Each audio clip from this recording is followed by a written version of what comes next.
Dobrý deň, poďme si spoločne pripraviť ľahký svieži letný koláčik z rikoty a čerstvých jahôd.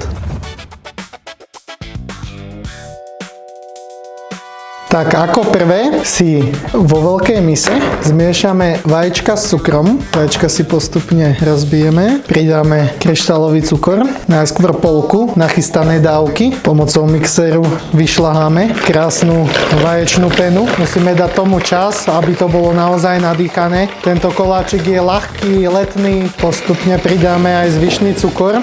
Tak vidíte, ako krásne sa nám tvorí vaječná hustá pena s tým cukrom. Naozaj tam musí byť čo najviac toho vzduchu. Koláčik je ľahký, letný, svieži, takže chceme, aby bol nadýchaný. Takúto konzistenciu krásnu by mala mať naša vaječná pena. Tie bublinky tam hore je vidno, koľko vzduchu sme do nej našľahali. Teraz tu máme nachystaný biocitrón, aby nebol ničím postrekovaný. Musíte dávať pozor len žltú kôru, nie do bieleho, lebo by nám koláč potom zhorkol. Citrónová kvôra nám v kombinácii s rikotou spraví úplne krásnu sviežu arómu celého tohto letného koláčika. Ako ďalšie teda, tu máme čerstvú rikotu, ľahký výborný taliansky syr.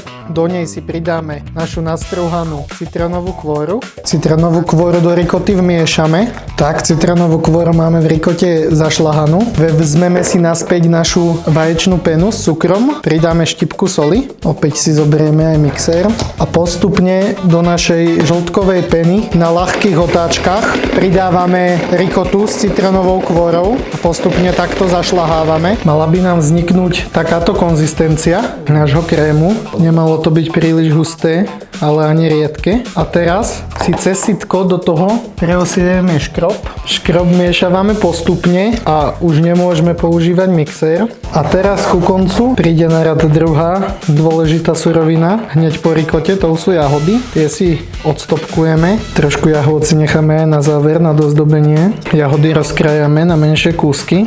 Kúsky nemusia byť ani príliš veľké, ale ani príliš malé. Takto pokrájané jahody teraz pridáme do zmesi cesta, ktorú máme pripravenú. Jemne ich tam vmiešame. Chceme, aby koláč zostal nadýchaný, takže naozaj jemnými pohybmi. Formu s priemerom 20 cm potrebujeme na túto dávku. Buď vystelieme papierom na pečenie, alebo klasicky vymastíme olejom a vysypeme. Cesto teda prelejeme do pripravenej formy a následne ho rovnomerne rozprestrieme. Takto pripravený koláč vložíme do rúry. Ja som si ju predohrial na 180 stupňov a pečieme cca 45 minút. Tak náš koláčik je dopečený, už nám trochu aj ochladil. Máme ho hotový, čiže treba ho len nakrájať, trošku posypať cukrom a ozdobiť jahodami. Ja ho ešte trošku dokončím inak, na taký iný spôsob. Ja tu mám tieto zvyšné jahody. Z tých si dáme samozrejme tiež preč stopky zelené.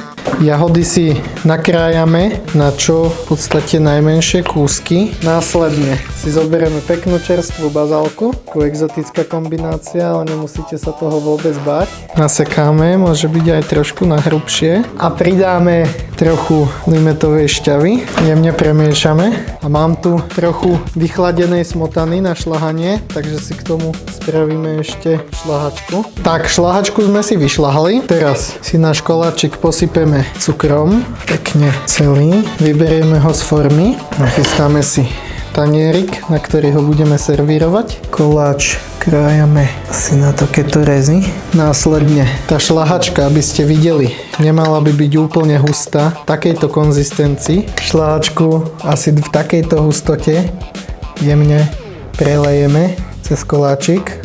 Na záver pridáme náš jahodový tatarák s bazálkou. Jemne ešte pocukríme. Môžeme ozdobiť malinkými lístkami bazálky. Tak, nech sa páči. Náš svieži letný jahodový rikotový koláčik máme hotový. Dobrú chuť.